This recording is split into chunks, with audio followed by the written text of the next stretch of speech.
নমস্কার বন্ধুরা, সবাইকে শুভ সকালের অনেক অনেক শুভেচ্ছা। শুভ বিবাহের আজকের পর্বে আমরা দেখতে পাচ্ছি সুধা তো সার্থককে দেখে তার পেছন পেছন দৌড়চ্ছে, আর ওদিকে তেজ সুধাকে খুঁজে যাচ্ছে। সমুদ্রটাও খুঁজছে, কিন্তু কোথাও খুঁজে পাচ্ছে না। ফোন করছে, ফোন ধরছে না। তখন সমুদ্র বলছে ফোন তো বৌদি আমাকে দিয়ে গেছে, কারণ বৌদির হাতে ডালা ছিল। তখন ঝিনুক বলছে তাহলে এবার কোথায় খুঁজবো দিদিকে? বারবার করে বলেছি মন্দির চত্বরে বাইরে না যেতে, তবুও দিদি যে কেন শোনে না, এভাবে চিন্তা করছে। তখন সমুদ্র আর ঝিনুক আলাদা সাইডে খুঁজতে চলে যায়, আর এদিকে তেজ উষ্মিকে ফোন করছে, ফোন করে সবটা জানায়। আর এদিকে দেখা যাচ্ছে ইমনের সাথে কিছু একটা বিষয় নিয়ে তুহিনার আর কি কথা কাটাকাটি হচ্ছে। মানে তুহিনার টার্গেট এবার যে সুধা নয়, তুহিনার টার্গেট তেজ, সেটা ইমন জানতে পেরে ইমন বলছে না না, আমি তো তোমাদের সাথে এই ভেবে হাত মিলিয়েছিলাম যে তোমাদের টার্গেট সুধা হবে, তেজের কোনো ক্ষতি আমি করতে দেব না। তখন বলছে তেজ তো তোমার এমনিতেও হবে না, তেজ তো সুধার। সুধা যদি তেজের লাইফে নাও থাকে, তাও তেজ কোনোদিনই তোমার হবে না। তাই নিজের শত্রুকে পথের মানে কাটাকে আর কি দূরে সরিয়ে দেওয়াটাই ভালো নয়, এইভাবে তুহিনা বলছে ইমনকে। এরপরে ইমনকে তুহিনা তার প্ল্যানটা বলছে যে একটা সাউন্ড সিস্টেম রাখা আছে, সেখানে শর্ট সার্কিট করা আছে, সেখানে যখনই তেজ যাবে তখনই বক্সে যদি একটু হাত দেয়, তাহলে বক্সটা উপর থেকে পড়বে আর বাস্ট করবে, আর তেজে তো যা ক্ষতি হওয়ার হয়ে যাবে। আর সেই সুযোগে যখন তেজকে নিয়ে সবাই ব্যস্ত থাকবে, তখন কাতলা রেশমিকে উঠিয়ে নিয়ে চলে যাবে। এইভাবে এক ঢিলেই নাকি দুই পাখি মারা হয়ে যাবে, এটাই প্ল্যান। ইমন তো এটা শুনে খুব ঘাবড়ে যায়। আর ওদিকে জ্যোৎস্না যখন মাথা ঘুরে পড়ছে, মানে একটা ইটে হোঁচট খেয়ে পড়ে যাবে, তখন ইন্সপেক্টর আশুতোষ এসে তাকে বাঁচিয়ে নেয়। জ্যোৎস্না বলছে আপনি এখানে? ইন্সপেক্টর আশুতোষ বলছে হ্যাঁ, আমি একটা মিশনে এসেছি। এখানে এত লোকের ভিড়ে কেউ সুধার ক্ষতি করার চেষ্টা করছে, আর সেটা তুহিনা। জ্যোৎস্না বলছে এটা আপনি কি বলছেন? বলে হ্যাঁ। তখন জ্যোৎস্না বলছে আমি সুধাকে ওইদিকে উন্মাদের মতো ওইদিকে কোথায় যেতে দেখলাম, ছুটোছুটি করছে, আমি আটকানোর চেষ্টা করলাম, কিন্তু আমার কথা শুনলো না। তখন ইন্সপেক্টর আশুতোষ তো এটা শুনে ওই দিকটাতে চলে যায় সুধাকে খুঁজতে। সুধা তো সার্থকের পেছনে দৌড়চ্ছে। তখন ইন্সপেক্টর আশুতোষ এসে সুধাকে ডাকে। সুধা যেই আশুতোষের দিকে ঘোরে, বলছে যে আমি ওখানে সার্থককে দেখলাম। তখন আশুতোষ বলছে এটা কি করে সম্ভব, আমি তো এক্ষুনি থানা থেকে আসলাম, সার্থক তো সেখানেই রয়েছে। তখন সুধা বলছে আপনাদের কোথাও ভুল হচ্ছে, ওই যে সার্থক। তখন দেখাতে গিয়ে দেখে ওখানে কেউ দাঁড়িয়ে নেই। এদিকে তেজ তো খুঁজছে সুধাকে, আর তেজ ঠিক ওই বক্সের নিচে দাঁড়িয়ে আছে, আর বক্সের পেছনে আছে কাতলা। এবার তো বক্সটাকে উপর থেকে ফেলার চেষ্টা করছে তেজের গায়ের উপরে। তখন সুধার কিন্তু চোখ যায় সেই দিকে, সুধা তেজ বলে চিৎকার করে ওঠে। তখন ওদিক থেকে অনিমেষরাও দেখতে পায়। অনিমেষও তখন দাদাভাই বলে চিৎকার করে উঠেছে। তখন সুধা দৌড়ে আসে, দৌড়ে এসে তেজকে ওখান থেকে সরিয়ে নেয়, দুজনেই পড়ে যায়। আর ওদিক থেকে বক্সটা কাতলা ফেলে দেয়, আর একটা বাস্ট হয় আর কি, জোরে ব্লাস্ট হয়। তখন এটা দেখে কিন্তু সবাই খুব ভয় পেয়ে যায়, সবাই তেজের কাছে দৌড়ে আসে। দাদাভাই ঠিক আছিস তো? ওদিকে ইমন বলছে এটা কিন্তু ঠিক হলো না তুহিনা, এটা কিন্তু প্ল্যানের অংশ ছিল না, তোমরা আমাকে না জানিয়ে এই প্ল্যানটা করেছো, তোমরা এটা করতে পারো না। তুহিনা ইমনের কোনো কথা না শুনে ওখান থেকে চলে যায়। ইমন দেখে চলে গেল, এখন তো আমি এই সিচুয়েশনে তেজের কাছেও যেতে পারবো না, নাহলে সব সন্দেহটা আমার দিকেই যাবে। ওদিকে ঝিনুক, সমুদ্র সবাই ওরা চিন্তা করছে এটা কি করে হলো, এটা তো হওয়ার কথা ছিল না, নিশ্চয়ই কেউ এটা প্ল্যান করেছে। ওদিকে জ্যোৎস্নাও দৌড়ে আসে তার ভাইয়ের কাছে যে তুই ঠিক আছিস তো? তেজ বলছে আমি তো ঠিক আছি। জ্যোৎস্না বলছে আমার মনে হয় এটা তোমাদের দুজনের জন্য মানে কেউ প্ল্যান করেছিল। আর ওদিকে কিন্তু ডলি রেশমিও দৌড়ে ছুটে আসছে তার দাদার কাছে, ডলি আগে আগে, রেশমি পেছনে পেছনে। ডলি তো চলে আসে, কিন্তু রেশমিকে পেছন থেকে কিন্তু তুহিনার গুন্ডা ধরে নেয়। কেউ এটা লক্ষ্যও করে না, রেশমিকে ধরে নিয়ে চলেও যায়। এদিকে তো সুধারা সবাই এদিকে একসাথে আছে, বলছে আজকে আমরা অনেক বড় বিপদের হাত থেকে উদ্ধার পেলাম, কিন্তু ওরা এটা জানে না যে তাদের মাঝে রেশমি নেই।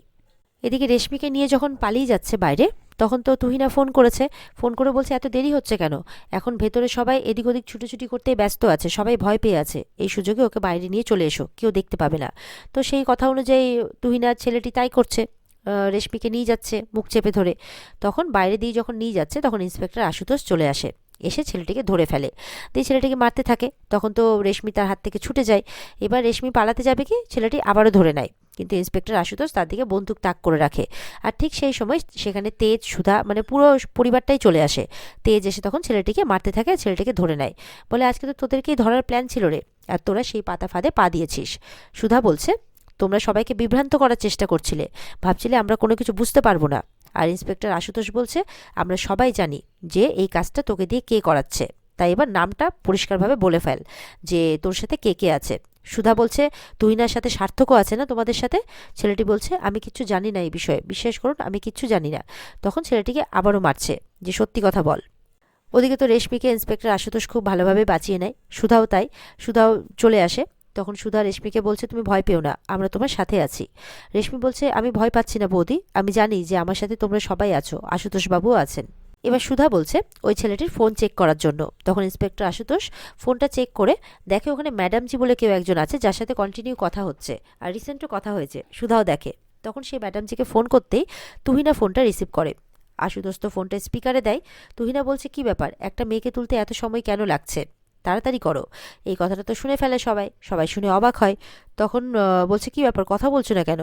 ইন্সপেক্টর আশুতোষ তখন বলছে, হ্যাঁ আমি আমি ঠিক সময় মতো ঠিক জায়গাতেই পৌঁছে গেছি, তাই এবার আপনি ভাবুন যে আপনি নিজেকে কি করে বাঁচাবেন। ওদিকে তুহিনা ভাবছে, কি ব্যাপার, কি হলো, ফোনটা ইন্সপেক্টর আশুতোষের কাছে কি করে গেল, আবার আমাদের প্ল্যানটা ফেল করলো, এই সব কিছু সুধার জন্যে। এবার কি করব, এই সুধাকে এবার ছাড়া যাবে না, এই সুধার জন্য আমার সমস্ত প্ল্যান ভেস্তে যাচ্ছে, কিন্তু এই সুধাকে আমি এবার দেখে নেব। এরকম বলে তুহিনা সেখান থেকে বেরিয়ে পড়ে। কাতলাও চলে আসে, কাতলাও তুহিনার সাথে বেরিয়ে যায়। তো ইন্সপেক্টর আশুতোষরা উষ্মি এরা সবাই বেরিয়ে পড়ে সেখান থেকে, আর সুধাদেরকে বলে যে আপনারা বাড়ি চলে যান, আমরা ওদের মুখ থেকে বের করার চেষ্টা করছি যে কিভাবে কারা এই কাজগুলো করার চেষ্টা করছে, এরপরে তাদের নেক্সট প্ল্যান কি, আমরা এগুলো সবটাই জানার চেষ্টা করছি।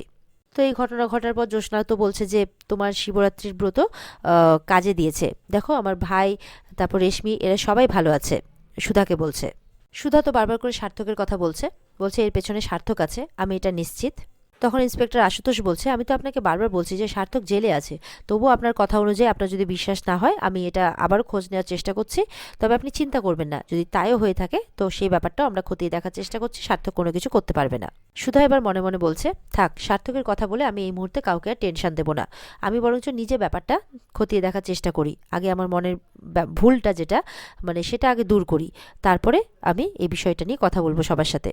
এদিকে তো দোয়েল ভগবানের কাছে প্রার্থনা করছে ফন্টেকে নিয়ে, যে যাতে তাদের মধ্যে সমস্ত ভুল বোঝাবুঝি শেষ হয়ে যায়, আর ফন্টেকে নিয়ে যাতে সুখে সংসার করতে পারে।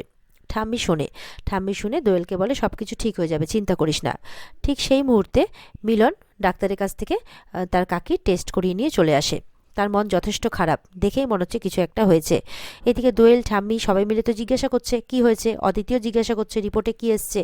তখন কাঁদতে কাঁদতে বলছে অনেকক্ষণ পর যে কাকির অবস্থা ভালো নেই। এটা শুনে তো সবাই অবাক হয়ে যায়, একটু ভয় পেয়ে যায়। এদিকে তো সুধা, জ্যোৎস্না সবাই বাড়ি ফিরে আসে। জ্যোৎস্না তো সিদ্ধান্ত নিয়েছে যে সত্যিটা বলবে, সুধার সাথে আলোচনা করছে যে এই সত্যিটা জানার পর তো সবাই বিধ্বস্ত হয়ে পড়বে, ভেঙে পড়বে। আর উজ্জ্বলের মা যখন জানতে পারবে তখন তো ভেঙে পড়বে যে উনি শেষ সময় ওনার ছেলের মুখও পর্যন্ত দেখতে পাননি। সুধা বলছে, হ্যাঁ, ভেঙে তো উনি পড়বেন, কোনো মায়ের কাছে নিজের ছেলের মৃত্যুর খবর শোনাটা সুখদায়ক নয়, ভীষণ কষ্টকর, কিন্তু তবুও বলতে হবে, কারণ এরপরে দেরি হয়ে গেলে কিন্তু অনেকটা দেরি হয়ে যাবে, তাই জন্য তোমাকে এখন সত্যিটা বলে দিতে হবে। জ্যোৎস্না বলছে, ঠিকই বলেছ, এরপরে না হলে অন্যায় হয়ে যাবে, আমাকে সত্যিটা বলতেই হবে, না হলে অনেকটা দেরি হয়ে যাবে। ঠিক সেই সময় উজ্জ্বলের মা চলে আসে, এসে বলছে, একদম ঠিক বলেছ, তুমি সত্যিটা জানাতে বড্ড দেরি করে ফেলেছ। আর এটা শুনে তো জ্যোৎস্না আর সুধা অবাক হয়ে যায়। এদিকে মিলন জানাচ্ছে যে কাকির ফুসফুসে একটা টিউমার হয়েছে, সেটা অপারেশন না করলে কাকিকে বাঁচানো যাবে না। তখন অদিতি বলছে, সেটা করতে তো অনেক টাকা লাগবে, বলছে তুমি এখনও টাকার চিন্তা করছো, যেভাবেই হোক আমি টাকার ব্যবস্থা করব।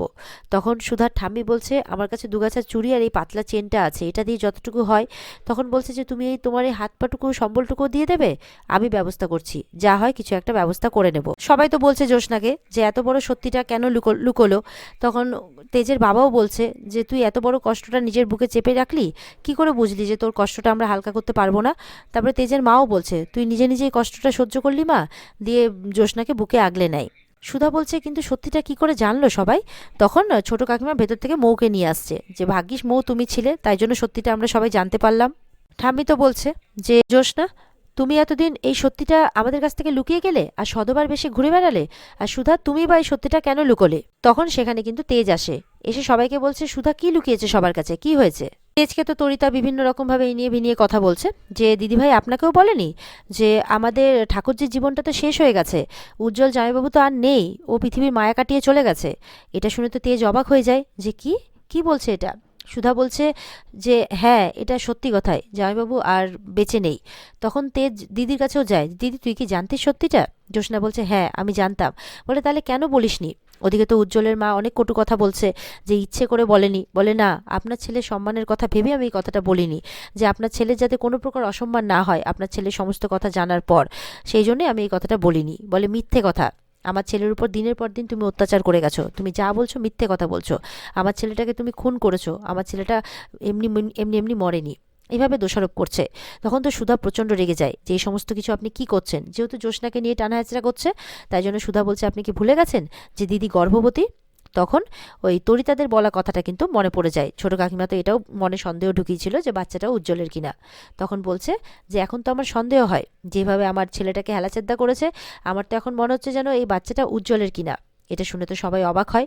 জ্যোৎস্নাও বলছে এটা আপনি কি বলছেন। এদিকে তো সুধার দাদা টাকা জোগাড় করতে গেছে, কিন্তু কোথাও টাকা পাচ্ছে না, কেউ টাকা ধার দিতে চাইছে না। তখন একজন লোক সাজেশন দেয় তুমি কাতলা গুন্ডার কাছে যেতে পারো। তখন তো কাতলার নাম শুনে মিলন বলছে না, আমি কাতলার কাছে কিছুতেই যাব না। বলে দেখো তাহলে কি করবে, এইখানে তোমাকে 5-10 হাজার টাকার বেশি কেউ সাহায্য করবে না। ওদিকে তো দোয়েল ফোন করে জানাচ্ছে যে কাকির অবস্থা প্রচণ্ড খারাপ, তাড়াতাড়ি তুই বাড়ি চলে আয়, এরকমভাবে বলছে আর কি। তেজ তো বলছে এদিকে যে আমার দিদি সম্পর্কে এরকম কথা আপনি কি করে বলছেন। আর সুধাও বলছে যে হ্যাঁ আপনি তো দেখেইছেন ওদের মধ্যে মান অভিমান কিছুই নেই, তাও আপনি এরকম কথা বলে যাচ্ছেন। সুধা বলছে আপনি এত নোংরা ইঙ্গিত কি করে করছেন, এত নিচে আপনি কিভাবে নামতে পারেন। বলছে যে ভেবেছিলাম বনেদি বাড়ির মেয়ে ভদ্র সভ্য হবে, কিন্তু দিনের পর দিন ও যতটা খেল দেখিয়েছে আমি ওকে ভালো করে চিনে গেছি।